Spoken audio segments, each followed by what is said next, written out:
Y vamos a entrar en lo que tiene que ver con la charla del día de hoy, de esta serie de Sanando Nuestra Economía.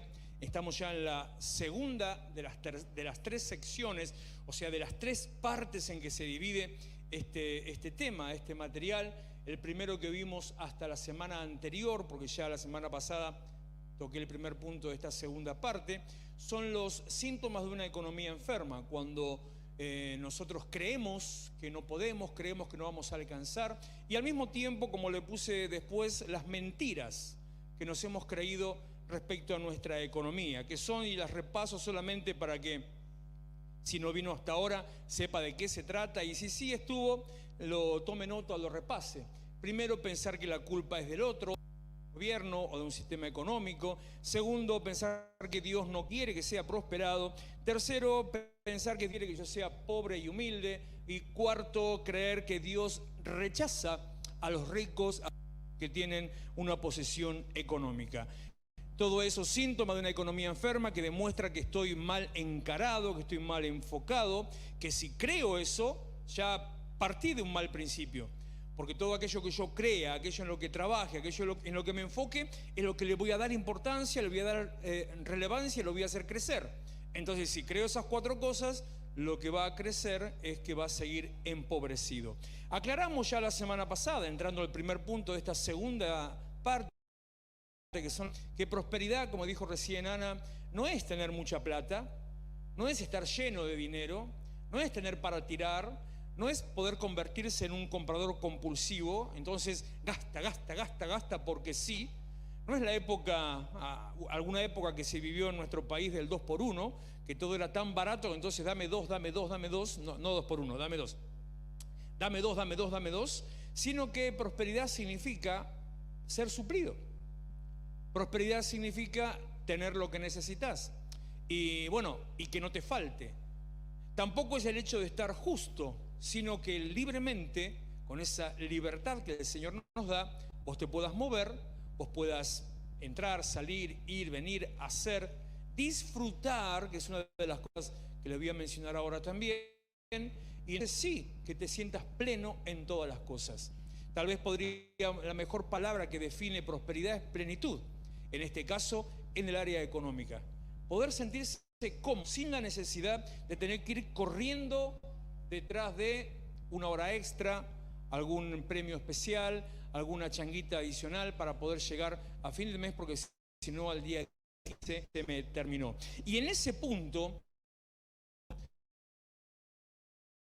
son los dos y no se me va a complicar el programa. Espero que sí, pero prosperidad y a lo que Dios piensa. La primera es la que ya le acabo de decir. Dios quiere que sea prosperado. La segunda, mira, vos ya lo tienen escrito y todo. Esto me impresiona, me da una cosa así. A Dios le conviene que yo sea prosperado. Entramos en un terreno un poquito complicado, en un terreno que parecería ser que le estamos dando letra a todos aquellos que hablan que la iglesia lo único que hace es meter la mano en el bolsillo o manipular a la gente a través del sistema que sea para entonces sacar dinero. Porque la palabra conveniencia ya por sí sola, digamos que tiene mala prensa, suena a manipulación, suena a algo malo. Pero no quiere decir que sea algo malo. Conveniencia es simplemente cuando usted toma una decisión entre algo que va a comprar o lo que va a invertir o lo que va a poner en su casa o lo que va a preparar para comer. ¿Me prefiero esto o prefiero aquello? Esto es más económico, me conviene esto. Si me compro esto que es un poquito más caro pero que es de mucha mejor calidad, me conviene comprar esto que es un poquito más caro porque me va a durar mucho más. En cambio lo otro me va a durar unos días o X tiempo, y entonces como siempre se dice, lo barato sale, y le puedo asegurar que es totalmente cierto. Eso no es un mito, eso no es una mentira. Lo barato sale caro, salvo que, no sé, sea un remate, una oferta especial, una liquidación especial. Ojo con el ¿cómo son las cosas? El Black Friday y el otro, ¿cómo es? El Cyber Monday y el Black Friday. Ojo con eso, que son puro verso, pero cada tanto, de vez en cuando, ahí dentro también aparecen algunas cosas interesantes. Esos puntos de ojo con esto tienen que ver con la tercera sección de esta serie, que son los principios para aplicar. O sea, las herramientas específicas de qué hacer en determinada situación, cómo moverse en cada una de esas situaciones. Pero eso será para la próxima o la siguiente charla. Dios le conviene que prospectar los versículos 10 y versículo 11. Por eso le decía que vamos a hablar un poquito más sobre lo que significa libertad.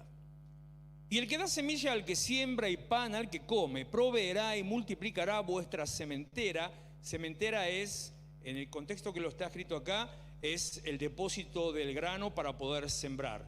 Sementera para nosotros aplica a la capacidad de poder invertir, de tener algo para hacerlo trabajar, ya sea una semilla real o cualquier cosa que usted haga trabajar. Repito, proveerá y multiplicará vuestra sementera y aumentará los frutos de vuestra justicia. Versículo 11, para que estén enriquecidos en todo,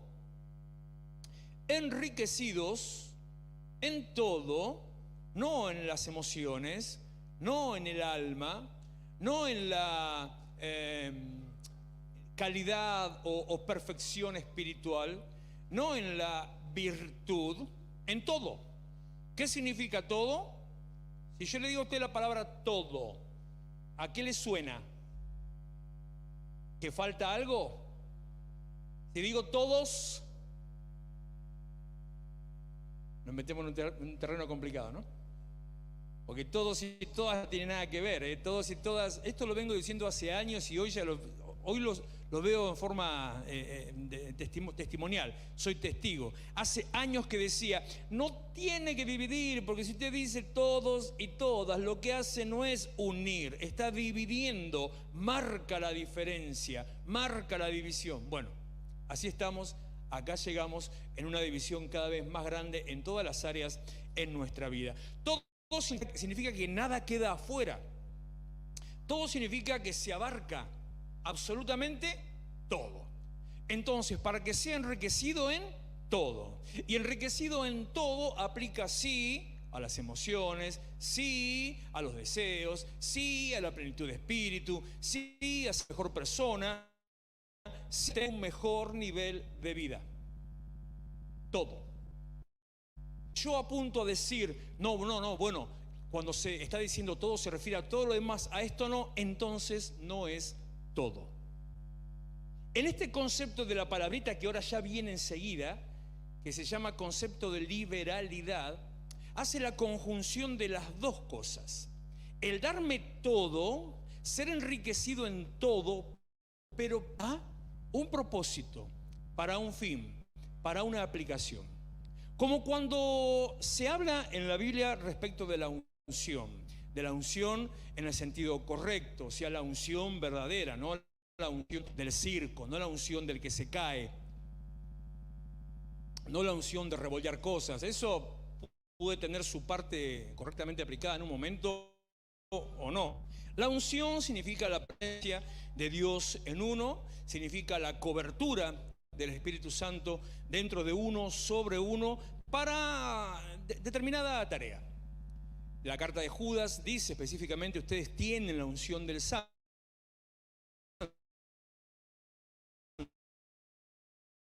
O sea, quiere decir que esta noche por primera vez, si usted decide abrir y decirle, Señor, yo creo que vos moriste por mí, yo creo que en vos puedo tener una vida, creo que mis pecados pueden ser perdonados y creo que en vos entonces voy a alcanzar la eternidad, la salvación, vida eterna, yo te recibo en mi corazón. A partir de ese momento la Biblia dice que el Espíritu de Dios entra en mí y entonces por lo tanto tengo la unción del Santo, que la unción significa la capacidad para hacer aquello que Dios me manda hacer. Isaías capítulo 60, que el Señor Jesús toma Lucas capítulo 4, cuando le es entregado el rollo de Isaías para presentarse ante una comunidad y ahí leer un texto y dar una palabra, empieza leyendo y dice: el Espíritu del Señor está sobre mí, por cuanto me ha ungido, unción, para. Y ahí comienza a relatar lo que es la declaración de propósito de nuestro ministerio, de nuestra iglesia: sanar a los quebrantados de corazón, proclamar libertad a los cautivos y vista a los ciegos, declarar el año agradable del Señor, y me salté una parte que es declarar libertad a los cautivos y a los presos, apertura de las cárceles. Ese iba al revés, lo dije en orden inverso, los dos últimos versos nada más. Esa declaración de propósito, que es lo que Jesús dijo y que yo creo, que creemos que es el propósito de la iglesia, que la iglesia está para eso, no para otra cosa, sino para eso. Primero, sanar a quebrantado de corazón. Segundo, proclamar libertad a los cautivos. Tercero, pregonar libertad a los oprimidos, a los presos, apertura de las cárceles. Cuarto, abrir los ojos de los ciegos. Quinto, proclamar el año agradable del Señor. Evangelio, buena noticia.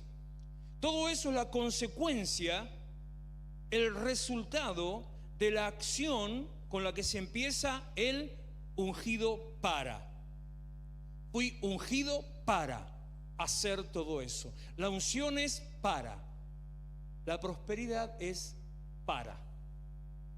No es para guardar en el bolsillo, no es para llenar una cuenta bancaria, no es para meter dólares abajo del colchón o adentro de la almohada. O guarda, no los vaya a meter dentro del inodoro o cosas así, porque después se pueden pasar cosas tremendas. No haga como mi abuela, que había guardado las pesetas en el tarro de harina, y un día mi abuela estaba enferma, entonces mi mamá le agarró el ataque de limpiar. Yo no existía todavía, entonces encontró un tarro de harina con gorgojos y tiró todo el tarro completo. Y ahí se fueron todas las pesetas, que no sé en plata de hoy cuánto sería. Sí sé por testimonio de mi abuela que era plata de campos vendidos en los montes españoles. Así que ahí se fue con los gorgojos. No haga eso. No simplemente enriquecerse para acumular, no enriquecerse para mandarse la parte, no enriquecerse para sentirse más que el otro, sino para.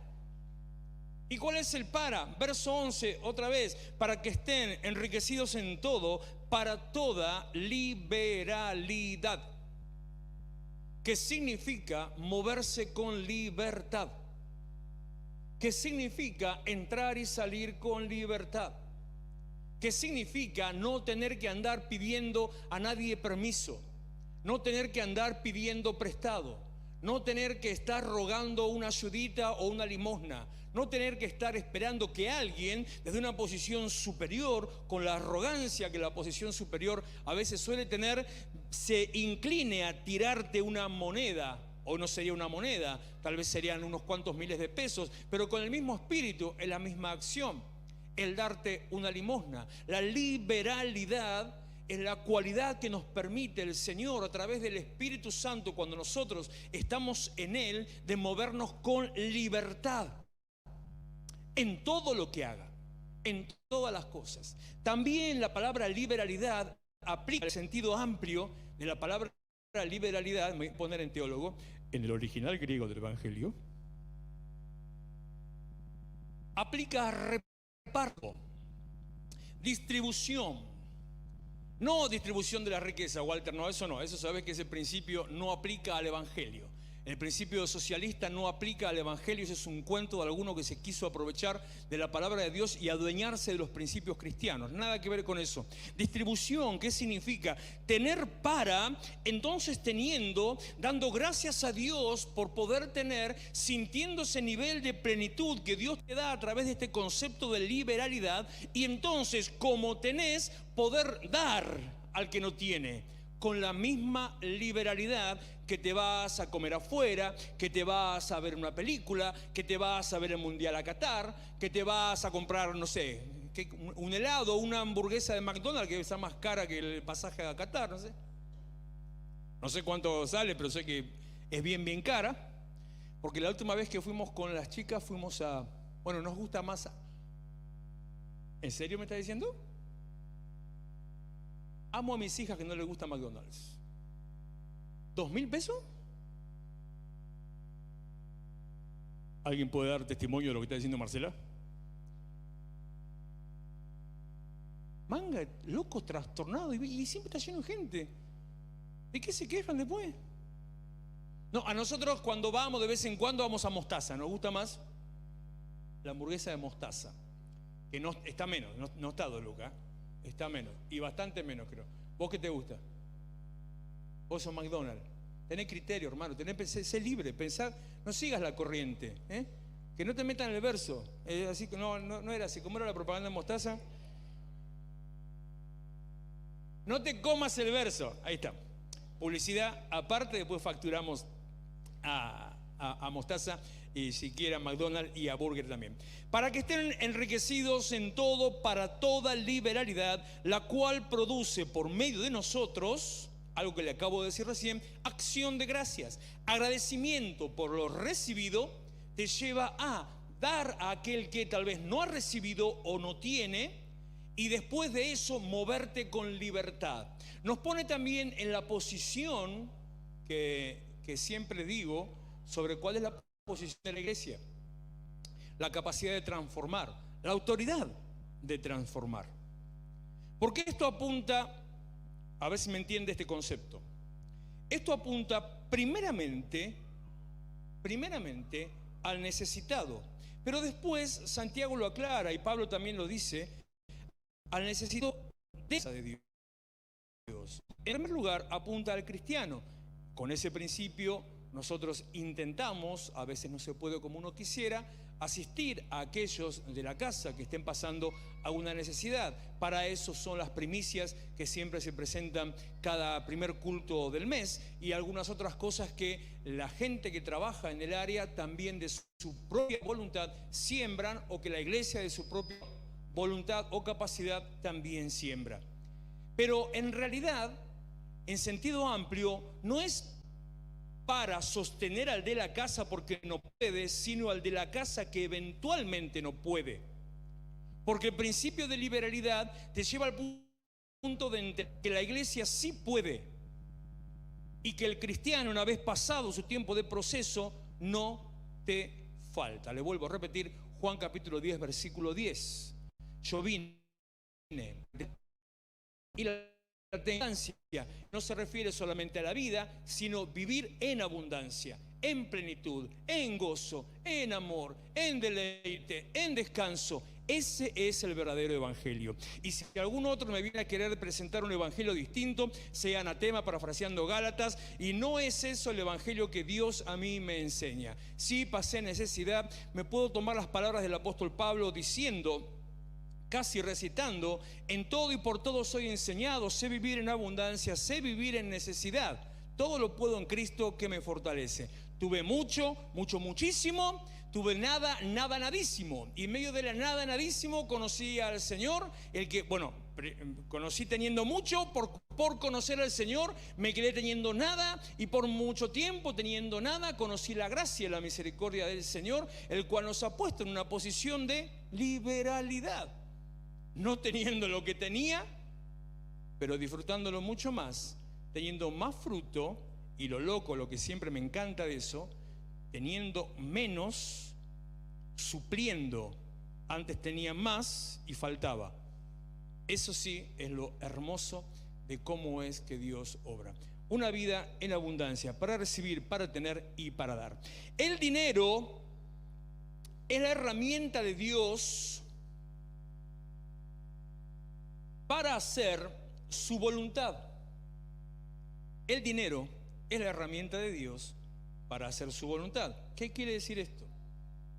Este principio de liberalidad abre la puerta de un círculo o ciclo de bendición, donde la provisión de Dios, por eso digo que a Dios le conviene, la provisión de Dios llega a tu vida para que llegando a tu vida vos puedas asistir a otro, y al mismo tiempo de asistir a otro puedas disfrutarlo, y así entonces puedas hacer la voluntad de Dios.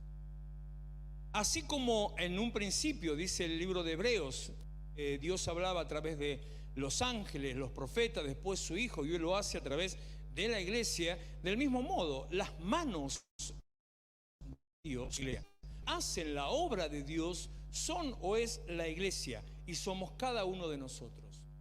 Por eso el que tener una buena posición económica, y no llamo a esto a tener dólares en el banco, sino, repito, liberalidad, tener una buena posición económica es lo que a vos te permite hacer la voluntad de Dios. El dinero es la herramienta que Dios usa para hacer su voluntad.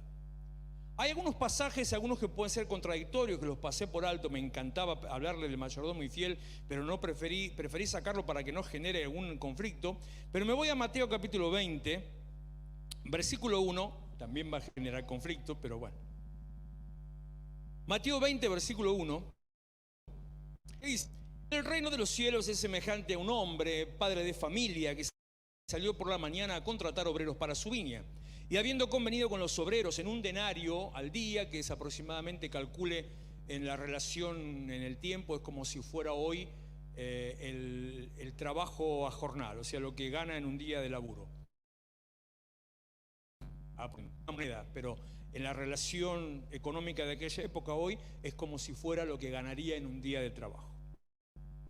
Los envió a su viña, saliendo cerca de la hora tercera del día, las 9 de la mañana. Vio a otros que estaban en la plaza desocupados y les dijo: vayan también ustedes a mi viña y les daré lo que sea justo. Acá viene el punto de debate. ¿Qué es lo justo para Dios? ¿Qué es lo justo para mí o para un tercero? Y ellos fueron. Salió otra vez cerca de las horas sexta, 12 del mediodía, y la hora novena, 3 de la tarde, e hizo lo mismo. Y saliendo cerca de la hora undécima, 5 de la tarde, yo digo, tenés que, una de tres, o no tenés nada que hacer, o tenés algún propósito muy escondido y que solamente vos lo sabés, o sos muy retorcido para salir a las 5 de la tarde a buscar gente para laburar, si tenés gente laburando desde las 6 de la mañana. O sea, ¿qué necesidad tenía? Bueno, la necesidad era darnos una enseñanza a nosotros hoy. Saliendo cerca de la hora undécima, 5 de la tarde, halló a otros que estaban desocupados y le dijo: ¿por qué están acá todo el día desocupados? Parece que estuvieran de piquete en el 9 de julio. Le dijeron: porque nadie nos ha contratado. Por eso digo, esto va a ser cierta manera para debate, porque no estoy ni elogiando ni hablando de la gente, de las personas, sino de lo que Dios, representado en este hombre, es lo que hizo. O sea, me detengo en el principio de Dios y no en la actitud de las personas. Eso es al margen, paralelo. ¿Por qué no los contrataron? Los habrán visto que tenían pinta de vago. Los habrán visto que no daban la medida. Los habrán visto: me meto una bolsa de cemento, se me parte en 4. O sea, por algo no los contrataron estando todo el día ahí. No los han contratado. Él le dijo: vayan también ustedes a la viña y recibirán lo que sea justo. Cuando llegó la noche, el señor de la viña dijo a su mayordomo: llama a los obreros y pagales el jornal, comenzando desde los últimos hasta los primeros. Acá está la actitud medio retorcida. A propósito, ¿para qué? Primero los últimos y después los primeros. Para que todos vean lo que iba a hacer. Porque si hubiera tenido una intención oculta, hubiera hecho al revés y cada uno veía lo suyo y nadie se enteraba lo que había pasado. Empezá por los últimos hasta los primeros, y al venir los que habían ido cerca de la hora undécima, 5 de la tarde, trabajaron 1 hora. ¿Les gustaría tener un laburo de 1 hora? Qué manga de vago que son ustedes también. Qué tremendo que son. ¿Y tener un laburo de 1 hora y ganar lo mismo que el que laburó 12? Linda gente, ¿eh? El amor de Dios, dicen demás. El amor cristiano. Bueno, eso es precisamente lo que pasó. Y al venir los que habían ido cerca de la hora undécima, 5 de la tarde, recibieron cada uno un denario. Al venir tan primeros, o sea, los de 12 o 9 o 6 horas, pensaron que iban a recibir más. Dijeron: si al vago este que laburó 1 hora y encima lo que laburó no hizo nada, porque ya hicimos todos nosotros, le dio el jornal de un día, yo que estuve 12 horas, me va a dar más, me va a dar un plus. Cosa de él. Guarda con los pensamientos, con las ideas que se hace. Tenga cuidado con las falsas expectativas, porque después el partido le sale al revés y se enoja. No se adelante a los acontecimientos, ponga los pies sobre la tierra. Tenga fe, pero sin generar falsas expectativas, sino estando siempre preparado para lo peor y esperando lo mejor. Así va a estar en la mejor condición en su vida. Al venir también los primeros pensaron que habían de recibir más, pero también ellos recibieron cada uno un denario. No voy a llegar al segundo punto, quedará para la semana que viene. Y al recibirlo murmuraban contra el padre de familia, diciendo: estos últimos trabajaron una sola hora y los hiciste igual que nosotros, que hemos soportado la carga y el calor del día. O sea, como le dije recién, el que trabajó una hora cobró lo mismo que el que trabajó 12 horas. Un acto de justicia o de injusticia. ¿Justo o injusto? ¿Usted qué piensa? ¿Usted qué dice? ¿Es justo o injusto? Estaba mirando estos días una película, una serie. Usted sabe que Dios siempre me habla a través de la serie, sea cual sea. Y había una escena muy interesante, muy particular. Siempre robo algo, pequeñas escenitas, palabras, frases, donde Dios me ministra. Y había una persona en autoridad que se estaba quejando porque su autoridad reina se estaba quejando esta persona porque escuchaba a un consejero X, y ese consejero X no era imparcial, sino que obviamente iba a tirar para la conveniencia del rey en contra de ella y para la conveniencia del consejero. Entonces dice la reina: ¿cómo quisiera que fuera mi padre el que estuviera ahí aconsejando? Y lo estaba hablando con una amiga, y la amiga le dice: pero tu padre tampoco sería imparcial. No, pero sería parcial conmigo. Dice: ¿cuál es la justicia? ¿Cuál es la injusticia? Cuando reclamamos justicia, ¿realmente reclamamos justicia o queremos mi justicia? O que se haga a mi manera. Entonces, en este caso, lo que vemos es, a la vista de los obreros, un acto de injusticia. A la vista de Dios, un acto de justicia. A la vista del que laburó una hora, el tipo habrá dicho: por fin se hizo realmente justicia en la vida sobre mí. Cada uno lo vio según su propia conveniencia, según su posición. Lo justo no siempre es justo, todo depende de qué lado de la justicia estás. Versículo 3. Él, respondiendo, el Señor, Dios, dijo a uno de ellos: amigo, yo no te hago agravio. ¿No conviniste conmigo en un denario? Le pagó lo que había arreglado. Toma lo que es tuyo y andate, porque quiero darle a este último como a ti. Versículo 15, y acá está la clave y el principio que yo le quiero enseñar. ¿No me es lícito hacer lo que quiero con lo mío? Se lo digo en argentino. ¿No tengo el derecho de hacer lo que se me da la gana con lo que es mío? Ahora se lo digo en sus palabras, y piense en su vida y piense en sus bienes, en su familia, en su negocio. Nunca dijo: ¿acaso yo no puedo hacer lo que quiero con lo que es mío? Cuando lo aplicás sobre tu vida, un principio que es espiritual, lo empezás a entender en forma real, y ya no vas a pensar de otra manera, porque sencillamente lo que él hizo fue hacer lo que se le dio la gana. ¿Quiere ponerle un título a esto para aquellos que toman nota de algunas cosas? Yo a esto le llamo principio de injusticia. Hablando de justicia, principio de injusticia, porque a la vista humana fue un acto injusto, pero porque lo miramos desde el resultado. Ahora, si usted lo mira desde el lado de Dios, no es injusticia, es justicia plena. Dios hace lo que se le da la gana. Por eso dije antes también que iba a ser un poco cuestionable o debatible, porque la actitud de los obreros no fue la correcta y seguramente tampoco tenían las condiciones. El punto clave acá está, que yo quiero que usted entienda que cuando uno sirve a Dios y está en las manos del Señor y forma parte de aquellos a quienes Dios llama a trabajar, Dios hace lo que quiere con cada uno de nosotros, no en función al rendimiento que yo le dé, sino en función de lo que Dios quiere hacer conmigo. O sea, el eje, el centro, el protagonista no soy yo. No es mi rendimiento, no es mi mérito, no es mi producción o productividad. Es Dios que me llamó. Por lo tanto, este principio de injusticia dentro de la liberalidad hace que si Dios me llama, Yo sé que Él va a hacer lo que Él quiera conmigo.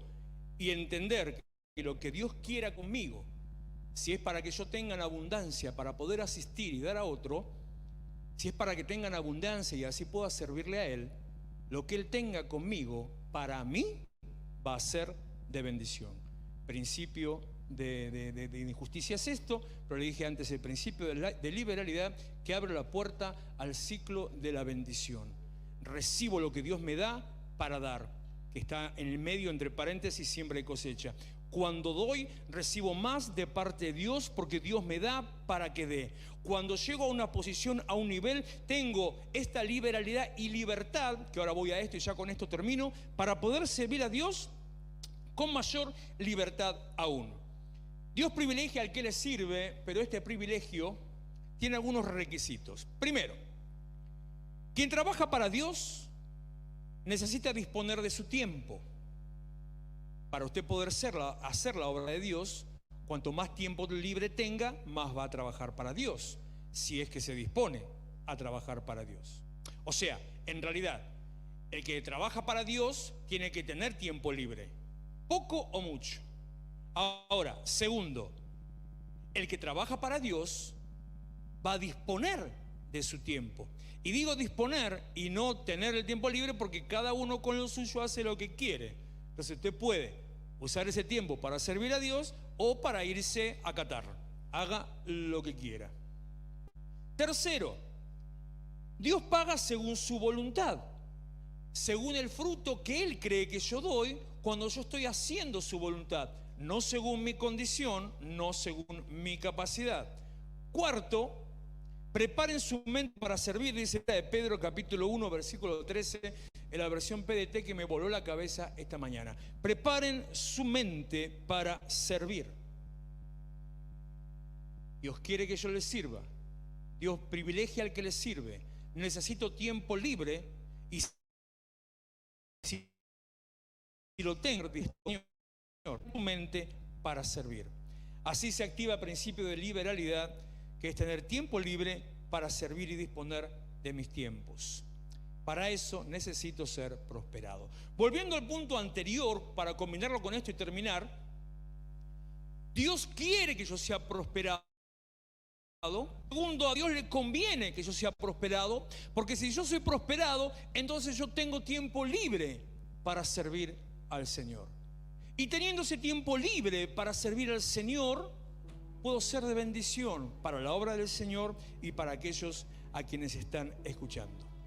Tal vez si estás pensando que Dios premió al que menos trabajó y a los demás los esclavizó, o los, podríamos decir, ¿queda mal si digo los negreó? ¿Vos qué decís? Queda mal. Los oprimió, pero si digo negreó se entiende mal, ¿no? Bueno, los oprimió. Pero vuelvo a decirle para que quede bien en claro, el principio no es la acción de la gente, sino el principio que aplica a nuestras vidas es cómo es que obró Dios, la obra de Dios y la actitud de Dios. En esta manera, en este principio, cuando yo entonces empiezo a recibir la bendición de Dios y la pongo en práctica, eso abre la puerta ahora del tercer punto, que no voy a hablar porque ya no da el tiempo, que el tercero es que Dios necesita que usted sea prosperado. Necesita, lo que es para otro debate. Eso lo voy a decir el miércoles que viene, pero Dios en realidad no necesita nada. Pero Dios necesita que usted sea prosperado. ¿Por qué? ¿Para qué? Para ser un reflejo fiel de una vida transformada y para que otros puedan ver en su vida la obra de Dios y puedan ver, le vuelvo a repetir por tercera o cuarta vez, yo vine para que tengan vida y la tengan en abundancia. Póngase en pie que terminamos, porque se va la hora, se fue la hora ya. No quiero robarle más tiempo. Unos minutos para presentarnos ante el Señor. Decía la semana pasada, seguí, mira, así, tranquila. Y lo recordé en el devocional de esta mañana. Tenemos que entender que tenemos que entender. Porque a veces estamos en una posición donde estamos encerrados viendo solamente nuestras cuatro paredes. También de eso necesitamos libertad. También de eso el Señor nos saca. También de eso nos hace libres. Pero debemos entender, quiere que nos vaya bien y le conviene que nos vaya bien. Por lo tanto, si hasta hoy todavía pensaba que no forma parte de la fila de Dios para poder tener una vida bendecida, o que Dios no quiere que le vaya bien, tal vez pensaba que con todas las cosas que le pasó, bueno, está condenado a esa forma de vida que hoy tiene y que no ve resultado, no ve fruto. Es necesario romper esa atadura, romper ese pensamiento, dejarlo atrás, olvidarse. Si piensa que no puede alcanzar, si piensa que no puede crecer, tiene que pararse en el punto de saber que Dios quiere que sea prosperado y a Dios le conviene. Y para eso el requisito es básicamente servir a Dios en integridad, servir a Dios con compromiso, poner nuestra vida delante de Él, ser parte y ser iglesia. Cierre sus ojos un instante nada más.